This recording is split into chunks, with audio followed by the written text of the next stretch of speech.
I'm sure we've all been presented with a Gantt chart with a table layout that leaves a lot to be desired. Here the task name column is too short for task 4's name, there's far too much space for duration, and the finish column is also too short. In this video, I'll show you how to quickly correct column formatting in Microsoft Project. For details of our half-day and full-day training on Microsoft Project, see the description below. Now, let's return to Alan.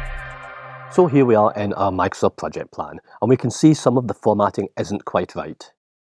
Now we could, for example, click on the divider between the task name and the duration, and then use trial and error to get to the right size.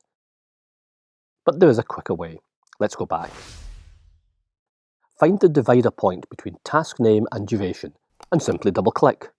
And Microsoft Project will then size the column to the exact size to allow you to see all of the entries, even the ones that are below what you can actually see on your screen.